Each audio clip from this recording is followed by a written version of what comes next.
Vandag is Saterdag 17 Mei en ons is Sondag Goeie Herder Sondag gevier. Vandag sluit ons af deur om verder daaroor te reflekteer en vandag spesifiek na te dink oor die herder wat sy skape versorg.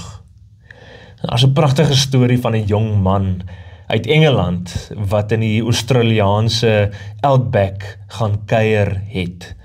En soos hy saam met 'n ouer boer uit die omgewing gery het, wys die boer vir hom die ander boere uit die kontry en die plase en die landskap. Die jong man het gesukkel om te sien wat een boer se plaas nou eindig en waar die ander een se nou weer begin. Want so ver as wat hy kon sien, was daar geen heininge tussen die plase nie. En hy het immers groot geword in Engeland waar plase sommer klipmure het as heininge en waar hulle met die spreekwoord good fences make good neighbors geleef het. Die jong man het gevra hoe die ou boer dan nou weet hoe die grenslyne loop en hoe almal anders daarby sou hou. Die ou boer reageer met 'n lekker lag in sy sware Australiaanse aksent. Sonny, out here we don't put up fences, we dig wells. Jo, jy sien skape moet nie ver wegdwaal van die waterputte nie.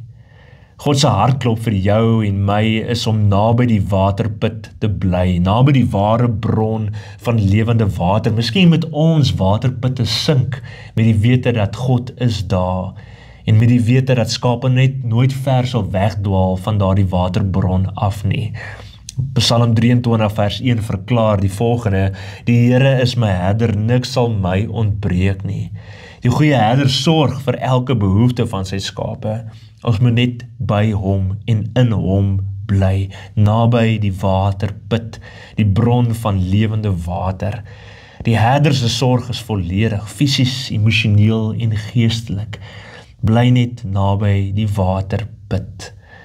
Mag ons so naby die ware bron van lewende water bly.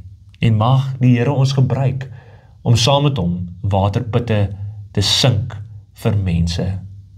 Kom ons bid saam. Here, dankie dat U my goeie herder is wat voorsien en waaraan niks ontbreek nie. Help my om op U te vertrou en om nie bekommerd te wees nie. Leer my om U koninkryk eerste te soek. Amen.